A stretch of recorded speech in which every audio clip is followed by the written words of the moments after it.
CPIM Kannur ജില്ലാ സെക്രട്ടറിയുടെ താൽക്കാലിക ചുമതല ടി വി രാജേഷിന് നിലവിലെ ജില്ലാ സെക്രട്ടറി എം വി ജയരാജൻ തെരഞ്ഞെടുപ്പിൽ മത്സരിക്കുന്നതിനാലാണ് ചുമതല കൈമാറിയത്.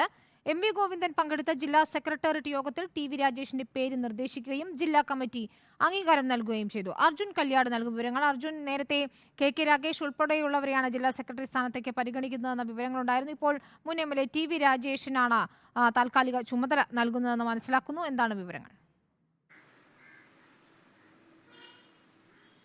വിനീത, അതായത് ലോക്സഭാ തെരഞ്ഞെടുപ്പിനുള്ള സ്ഥാനാർത്ഥി പട്ടിക പ്രഖ്യാപിച്ചതോടുകൂടി തന്നെ ആ പട്ടികയിൽ CPM സ്ഥാനാർത്ഥികളിൽ 3 പേർ ജില്ലാ സെക്രട്ടറിമാരായിരുന്നു. കാസർഗോഡും കണ്ണൂരും തിരുവനന്തപുരമായിരുന്നു ഈ 3 സ്ഥാനാർത്ഥികൾ. അതുകൊണ്ട് തന്നെ ഇവരെ ചുമതലയിൽ നിന്ന് മാറ്റി താൽക്കാലികമായിട്ടുള്ള സെക്രട്ടറിമാരെ ചുമതല ഏൽപ്പിക്കുമെന്നുള്ള കാര്യം സ്ഥാനാർത്ഥി പ്രഖ്യാപന വേളയിൽ തന്നെ എം വി ഗോവിന്ദൻ പ്രഖ്യാപിച്ചതുമാണ്.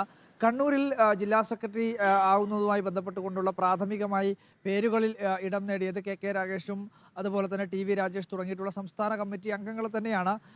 പക്ഷേ ആക്ടിംഗ് സെക്രട്ടറി ആയതുകൊണ്ട് തന്നെ ഒരുപക്ഷെ മത്സരത്തിൽ എന്തായാലും ഫലം അനുസരിച്ച് വീണ്ടും എം വി ജയരാജനെ തിരിച്ച് ജില്ലാ സെക്രട്ടറി ആക്കുകയോ അല്ലെങ്കിൽ അത്തരത്തിലുള്ള കാര്യങ്ങളൊക്കെ ഉണ്ടാകുന്ന ഒരു ഘട്ടത്തിലേക്ക് കാര്യങ്ങൾ, അതായത് തെരഞ്ഞെടുപ്പ് കഴിയുന്നത് വരെ ഒരു താൽക്കാലിക ചുമതല നൽകുക, അതുകൊണ്ട് തന്നെ സംസ്ഥാന കമ്മിറ്റി അംഗങ്ങളെ പരിഗണിക്കണമോ എന്നുള്ള കാര്യവും പാർട്ടിക്കകത്ത് ചർച്ചയായി എന്നാണ് മനസ്സിലാക്കുന്നത്.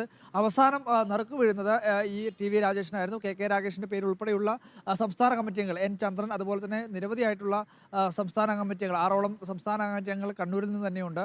അപ്പോൾ അങ്ങനെയുള്ള സംസ്ഥാന കമ്മിറ്റി അംഗങ്ങളിൽ നിന്ന് തന്നെ ഈ ആക്ടിംഗ് സെക്രട്ടറിയുടെ ചുമതല വേണം. കാരണം പ്രധാനപ്പെട്ട ഒരു തെരഞ്ഞെടുപ്പാണ് കണ്ണൂർ പോലെ പ്രധാനപ്പെട്ട ഒരു മണ്ഡലം. അതിന് പുറമെ കാസർഗോഡും വടകരയും കണ്ണൂരിൻ്റെ ഭാഗമാണ്. അപ്പോൾ ഇത്തരത്തിൽ സംഘടനാപരമായിട്ടുള്ള ഏകോപനമെല്ലാം സാധ്യമാക്കണമെങ്കിൽ കൃത്യമായ രീതിയിൽ ഒരു സംസ്ഥാന കമ്മിറ്റി അംഗം അല്ലെങ്കിൽ മുതിർന്ന ഒരു നേതാവിൻ്റെ തന്നെ മേൽനോട്ടം അത്യാവശ്യമാണ് എന്നുള്ളത് തിരിച്ചറിഞ്ഞുകൊണ്ട് തന്നെയാണ് ഇത്തരത്തിലേക്ക് ഒരു തീരുമാനത്തിലെത്തിയത്. ശരി, ടി വി രാജേഷാണ് CPMന്റെ കണ്ണൂർ ജില്ലാ സെക്രട്ടറി സ്ഥാനത്ത് ആക്ടിംഗ് സെക്രട്ടറിയായി എത്തുന്നത്.